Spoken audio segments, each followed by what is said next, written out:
আসসালামু আলাইকুম এভরিওয়ান। আজকে আবার চলে আসলাম নতুন একটা ভিডিও নিয়ে। আজকের ভিডিওর টপিক হচ্ছে হোয়াটসঅ্যাপ হ্যাক নিয়ে।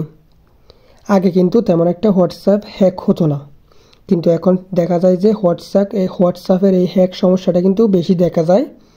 তা আপনিও কীভাবে বুঝতে পারবেন যে আপনার হোয়াটসঅ্যাপটি হ্যাক হয়েছে কিনা, অথবা হ্যাক হলে আপনার হোয়াটসঅ্যাপ হ্যাক হলে সমাধান কি, এটাই আপনাদেরকে আজকের ভিডিওর মাধ্যমে দেখাবো। তো সবাই ভিডিওটা শেষ পর্যন্ত মনোযোগ দিয়ে দেখবেন। আর আপনাদেরকে ভিডিওটা শুরু করার আগে একটা কথা বলতে চাই, আপনারা যদি সবসময় এরকম ইন্টারেস্টিং ভিডিও পেতে চান তাহলে সবাই চ্যানেলটা সাবস্ক্রাইব করে পাশে থাকা বেল আইকনটি বাজিয়ে দিবেন। আর যদি ভিডিওটা আপনাদের কাছে ভালো লাগে তাহলে ভিডিওতে একটা লাইক দিয়ে যাবেন। তো চলুন কথা না বাড়িয়ে ভিডিওটা শুরু করা যাক। প্রথমে যার মোবাইল থেকে হোয়াটসঅ্যাপ অ্যাপ্লিকেশনটি ওপেন করে নেবেন। ওপেন করে নেওয়ার পরে এখানে উপরে কর্নার দেখতে পাচ্ছেন যে থ্রি ডটে ক্লিক করে দিবেন। থ্রি ডটে ক্লিক করে দেওয়ার পরে এখান থেকে 3 নাম্বার দেখতে পাচ্ছেন যে লিঙ্কড ডিভাইসেস, এটার উপরে ক্লিক করে দিবেন। ক্লিক করে দেওয়ার পরে কিন্তু এখান থেকে এরকম একটা ইন্টারফেস শো করবে আপনাদের সামনে।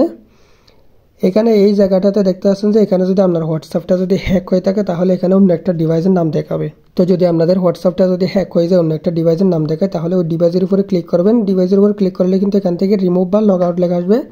এখান থেকে চাইলে আপনি লগ আউট করে দিতে পারেন। আরও একটা মাধ্যমে আপনাদেরকে আমি দেখাই। এখান থেকে ব্যাকে চলে আসবেন। ব্যাকে চলে আসে এখান থেকে আবারও দেখতে পাচ্ছেন যে থ্রি ডটে ক্লিক করে দিবেন। থ্রি ডটে ক্লিক করে দেওয়ার পরে এখান থেকে নিচে দেখতে পাচ্ছেন যে সেটিংসে ক্লিক করে দিবেন।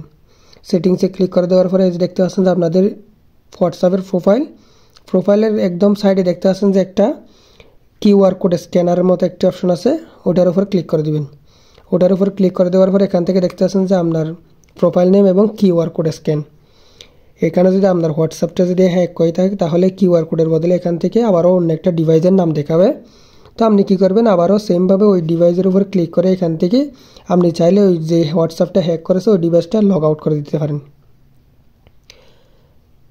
তো বন্ধুরা, এভাবেই কিন্তু আপনারা চাইলে আপনাদের হোয়াটসঅ্যাপ কিন্তু কেউ হ্যাক করেছে কিনা এটা জানতে পারবেন, এবং যদি হ্যাক হয়ে যায় তাহলে এটা লগ আউট করে দিতে পারেন। তো বন্ধুরা, আজকের ভিডিওটা এই পর্যন্ত। এই ভিডিওটা আপনাদের কাছে কেমন লেগেছে অবশ্যই কমেন্ট করে জানাবেন, এবং এইরকম ইন্টারেস্টিং ভিডিও পেতে সবাই চ্যানেলটা সাবস্ক্রাইব করে পাশে থাকবেন। দেখা হবে পরবর্তী ভিডিওতে। আল্লাহ হাফেজ।